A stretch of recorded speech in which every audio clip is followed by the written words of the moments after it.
Banyak orang yang nanya ke gue, baik secara langsung ataupun lewat Instagram, bagaimana gue bisa tahu kalau Sally itu adalah pasangan hidup gue, alias jodoh gue. Nah, berhubung gue sekarang sudah menikah, gue mau bagiin beberapa tips kepada kalian, baik yang sedang mencari pacar atau sedang pacaran, agar kemungkinan kalian semakin tinggi untuk mendapatkan pasangan yang tepat. This is the 6 C's.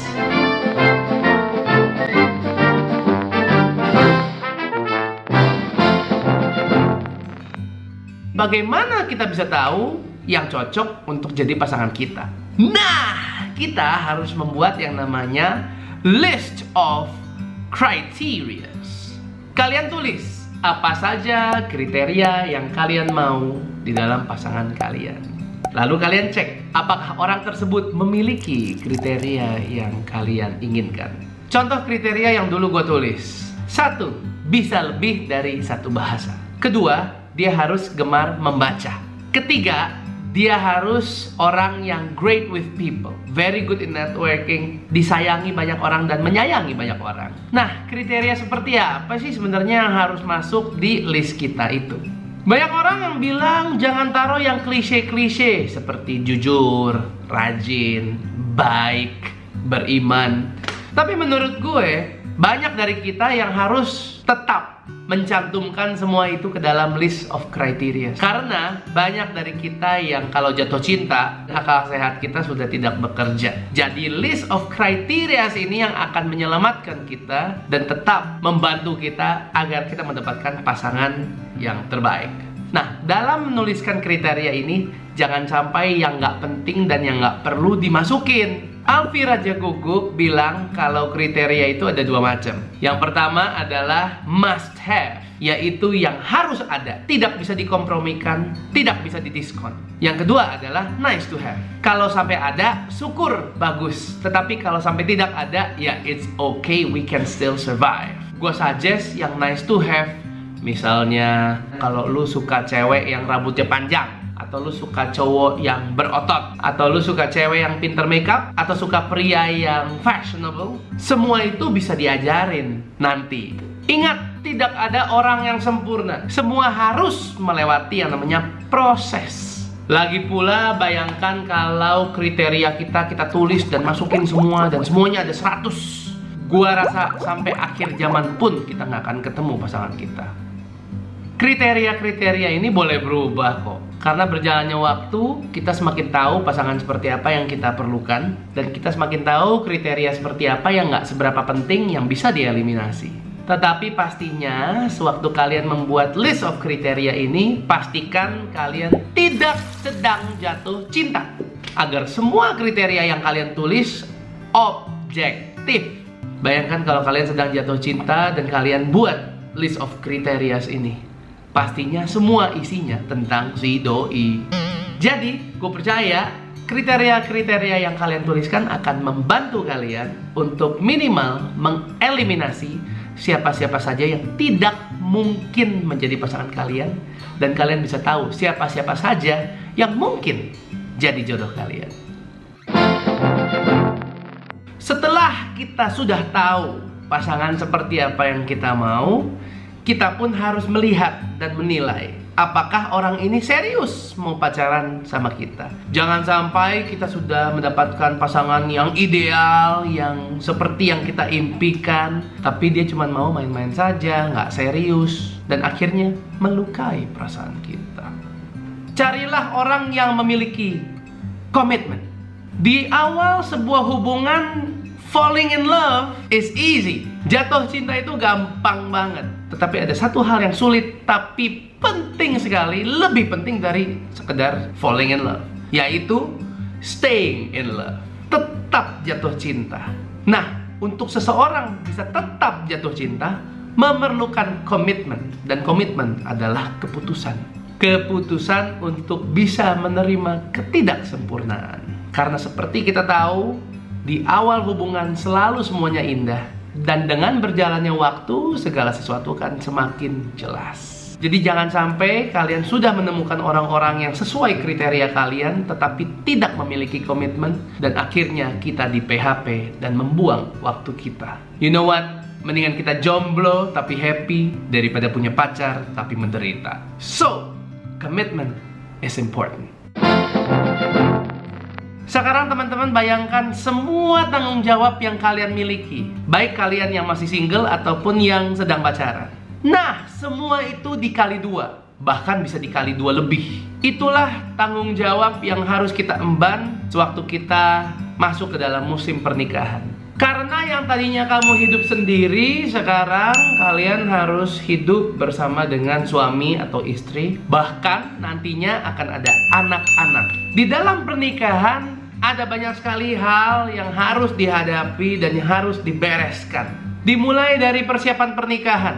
Kalian harus bisa bekerja sama dengan kedua pasang orang tua dan kedua keluarga besar. Menghadapi drama demi drama, menghadapi ego demi ego, permintaan demi permintaan dari segenap keluarga yang ada. Because trust me, organizing a wedding is not easy. Setelah menikah, akan banyak hal yang harus dibayar. Listrik, air, internet, asuransi jiwa, asuransi kendaraan. Belum lagi nanti kalau sudah punya anak. Tahukah kalian, pendidikan yang terbaik sangatlah mahal. Maka dari itu, communication is very important. Kenapa? Karena hidup is not always a fairy tale. Kalian sebagai pasangan harus tetap kompak dan senantiasa berkomunikasi untuk bisa menghadapi segala tantangan yang ada. Kalian harus mencari solusi, berkolaborasi, bertukar pikiran, mencari ide kreatif bersama-sama sebagai pasangan untuk bisa menghadapi hari demi hari. Seringkali yang gue lihat orang itu malas berkomunikasi dan akhirnya mereka berasumsi. Dan yang namanya asumsi adalah musuh terbesar dari hubungan yang sehat. Oleh karena itu asumsi harus selalu dibasmi. Dan dengan adanya asumsi, kita memberikan kesempatan untuk kesalahpahaman terjadi dalam hubungan kita. A relationship should be based on communication, not assumption. Kita yang sekarang masih muda, kelak akan menjadi tua. Banyak hal yang akan berubah dalam kehidupan ini, tetapi komunikasi akan selalu ada. Dan komunikasi itulah yang akan membuat hubungan kita manis, kuat, sampai akhir hidup kita. Jadi gue paling gak ngerti kalau lihat orang itu pacaran tapi ngomongannya itu obrolannya hanya di permukaan aja. Ngobrolnya yang seru-seru, yang lucu-lucu, gak pernah serius, gak pernah deep, gak pernah bicarain tentang masa depan. Sedangkan pacaran itu adalah waktu dimana kita berkomunikasi untuk membicarakan bagaimana kita bisa berkolaborasi, bagaimana kita bisa bekerja sama di waktu-waktu mendatang, di waktu nanti kita sudah menikah. Teman-teman, badai pasti datang, konflik pasti terjadi. Maka dari itu, sejak dini kita mulai kuatkan komunikasi kita dengan pasangan kita. Kesalahpahaman terjadi sewaktu kita mulai berasumsi dan tidak berkomunikasi dengan efektif. So remember, communicate. Komunikasi tidak ada gunanya kalau kita tidak jujur dengan pasangan kita. Sebab dua pribadi harus menjadi satu. Itulah tujuan kita berkomunikasi. Tidak mungkin secara magical, secara otomatis dua pribadi dengan latar belakang berbeda, dengan cara berpikir berbeda, dengan pengalaman-pengalaman yang berbeda bisa memiliki pemahaman yang sama. Maka dari itu diperlukan yang namanya clarity. Clarity atau kejujuran kerap kali merupakan sesuatu yang sulit dilakukan banyak orang. Pastinya tidak nyaman, apalagi kalau kita harus membicarakan kelemahan kita, mungkin masa lalu kita, juga keadaan keuangan kita yang mungkin kurang baik. Pastinya ada beberapa hal yang kita tidak banggakan dalam kehidupan ini. Tapi, if we are clear, if there is clarity, kalau ada kejujuran di dalam hubungan kita, pasangan kita akan mengerti. They will understand apa yang harus mereka support agar kita sebagai pasangan bisa menjadi pasangan yang kuat, yang saling membackup, yang saling mengcover, menjadi a strong team. Dan juga lewat kejujuran kita juga jadi tahu apakah pasangan kita ini serius sama kita, bisa menerima kelemahan-kelemahan dan ketidaksempurnaan kita sebagai manusia.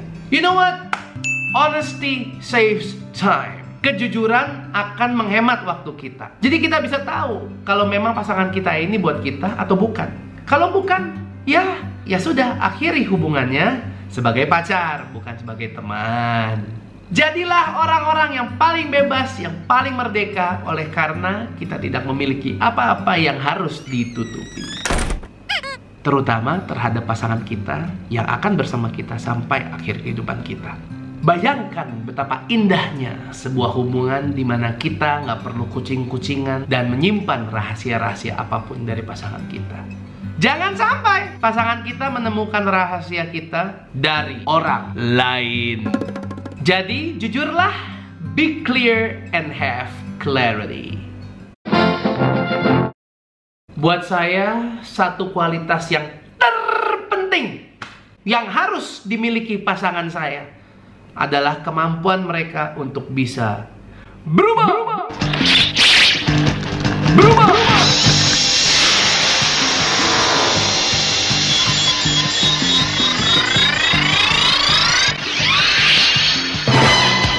Dua pribadi dengan budaya yang berbeda yang akan segera hidup bersama-sama di dalam pernikahan pastinya harus melakukan banyak adjustments, banyak penyesuaian, dan pastinya perubahan. Change has to happen agar dua pribadi ini bisa bertemu di tengah.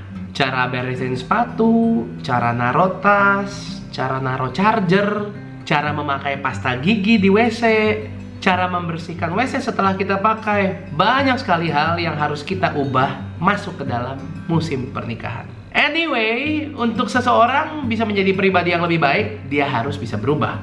Improvement can actually happen when you decide to change. Pastinya, sewaktu kita mau masuk ke dalam musim berikut dari kehidupan kita, kita harus berubah menjadi lebih baik. Kenapa? Karena kehidupan semakin hari akan semakin menantang. Tanggung jawab kita sebagai manusia akan semakin bertambah dengan bertambahnya umur. Mungkin cara hidup kita, lifestyle kita saat ini adalah lifestyle seorang jomblo atau orang yang sedang pacaran. Tetapi cara hidup kita sekarang dengan nanti setelah menikah akan sangat berbeda sekali. Apalagi kalau sudah punya anak. Akan jauh lebih menantang dan lebih sulit. Maka dari itu, biasakanlah sejak dini untuk selalu berubah. Berubah menjadi lebih baik dalam segala aspek kehidupan kita. Belajar untuk berubah menjadi lebih sabar, lebih pengertian, lebih mau mengalah, lebih mau merendahkan hati dan mau mendengar akan apa yang pasangan kita perlukan. When you decide to change and become better, your relationship will become better and your future will become better. C terakhir adalah content. Apa arti konten? Konten artinya utuh, komplit. Sally dijodohin sama gua oleh teman kita. Jelas sekali itu adalah ajang perjodohan antara gua dan Sally. Kalian bisa saksikan selengkapnya di video YouTube gua yang berjudul The Three Dreams. Di situ kalian bisa lihat bagaimana gua dengan Sally setelah dijodohin, akhirnya Sally mendapatkan 3 mimpi berbeda sebelum kita akhirnya jadian. But anyway, walaupun itu adalah ajang perjodohan, tapi yang gua notice dari Sally, dia kayak biasa aja. Dia nggak terlihat gugup atau canggung atau salah tingkah. I mean, ini bukan pertama kali gue dijodohin sama teman gue. Dan terkadang gue lihat orang-orang yang dijodohin itu kayak salting, gugup, dan lain sebagainya. Tapi Sally berbeda. Dia kayak biasa aja, nggak desperate untuk pacaran. Kelihatan sekali dia ini orang yang nggak perlu pacaran sampai dia ketemu yang tepat. And I think that is pretty hot. Setelah berbulan-bulan kita PDKT, sampai jadian, sampai menikah hari ini, Sally tetaplah Sally dengan pribadi yang sama seperti yang gue kenal di awal sewaktu gue dijodohin sama dia. Dia adalah pribadi yang utuh, aman, low maintenance, tidak desperate, sopan, gak ribet orangnya. Semua itu karena dia adalah pribadi yang utuh. Nah, kenapa being content menjadi seseorang yang utuh sebelum kita pacaran itu penting? Karena seringkali kalau kita tidak utuh, Kita cenderung desperate dan terburu-buru ingin pacaran karena ingin mengisi kekosongan yang ada di dalam diri kita. Akhirnya orang-orang yang gak utuh seringkali berkompromi dan mendiskon pacar seperti apa yang mereka perlu dapatkan. Dan akhirnya mereka end up with somebody, dengan seseorang yang tidak tepat untuk mereka. Bayangkan kalau kita mendapatkan pasangan yang tidak utuh, tidak content, gak komplit. Pastinya dia akan terus meminta sesuatu dari kita. Perhatian yang lebih, waktu yang lebih, kita diharuskan laporan, minta izin. Gue sama sekali tidak menentang yang namanya minta izin, laporan, minta perhatian, dan waktu. Karena semua itu penting. Semua itu bagian dari menjalin hubungan. Gua pun dengan Sally melakukan hal tersebut. Tetapi kita laporan, minta izin, dan lain sebagainya, not out of rules. Bukan semata-mata karena peraturan. Lu mesti minta izin ke gua ya. Lu kalau nggak laporan sama gua nggak percaya lagi sama lu. But we do all that based on the abundance of love that we have. Kita melakukan semua itu berdasarkan kasih yang melimpah keluar dari hubungan kita. Jadi kita nggak maksa untuk melakukan semua itu. It just happen naturally. Semua itu terjadi secara alami. Namun, semua itu kalau terjadi di dalam hubungan dua pribadi yang tidak utuh, akhirnya waktu yang diminta, perhatian yang diminta, semua itu menjadi berlebihan. Semua itu dikarenakan insecurity and trust issues yang ada di dalam sebuah hubungan. Perhatian dan ekspektasi yang mereka harapkan jadinya berlebihan, lebih dari wajar. Ibarat dua gelas yang tidak penuh, yang saling mengisi kekosongan satu dengan yang lainnya. Sampai tua pun kedua gelas itu tidak akan pernah penuh.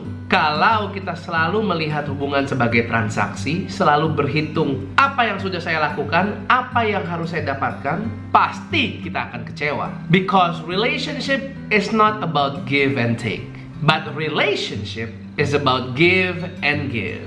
Sudah cukup sering gue melihat pasangan-pasangan yang tidak komplit, yang tidak content. Akhirnya di situ ada isu curiga, cemburu, tidak percaya, dikit-dikit harus lapor, dikit-dikit diancam. Aduh. Padahal dalam kehidupan ini udah cukup banyak masalah yang kita hadapi di pekerjaan, di karir kita, mungkin studi kita. Akhirnya kita mendapatkan masalah tambahan yang seharusnya nggak ada. Akhirnya masalah-masalah di dalam hubungan kita menjadi penghalang untuk kita bisa melangkah lebih maju lagi di dalam karir, pekerjaan, atau studi kita. Sekarang bayangkan dua pribadi yang konten, yang komplit, saling percaya, dan tidak memiliki permintaan yang lebay keluar dari hubungan mereka. Alangkah bahagianya, alangkah damainya hubungan tersebut. Ibarat dua gelas yang full terisi dengan air dan saling mengisi satu dengan yang lain sampai airnya pun berlimpah mengalir keluar dari gelas tersebut dan menyegarkan orang-orang di sekeliling mereka. Mereka menjadi pasangan yang tidak hanya bahagia, tapi juga memberikan dampak positif bagi sekeliling mereka. Tidak hanya itu, mereka juga menjadi pasangan yang kuat oleh karena mereka tidak perlu menghadapi masalah-masalah yang tidak perlu ada. Mereka hanya perlu fokus terhadap tantangan yang mereka hadapi di luar hubungan mereka.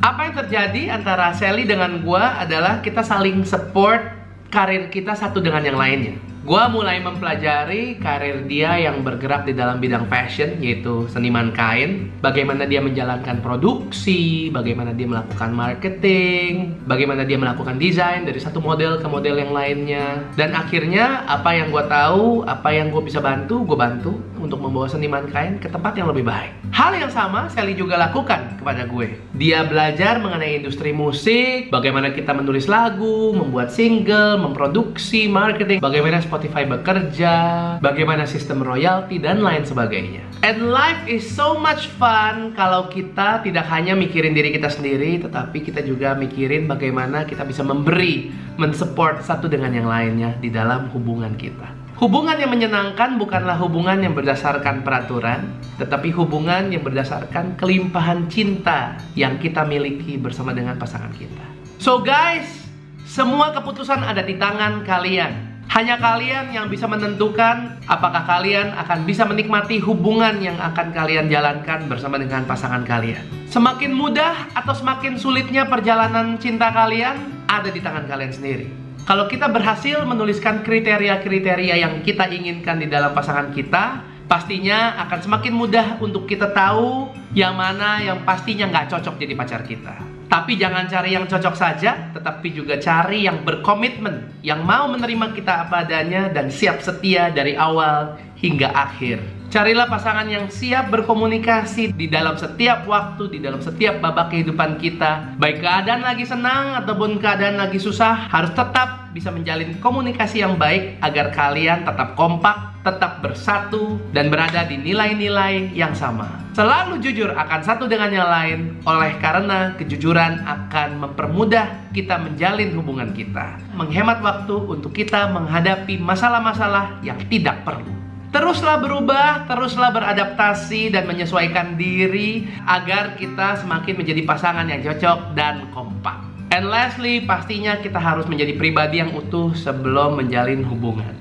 Jadi, kalau kalian belum utuh, take your time, improve yourself. Biarlah kita sendiri menjadi pribadi yang terbaik sebelum kita sendiri mendapatkan pribadi yang terbaik itu.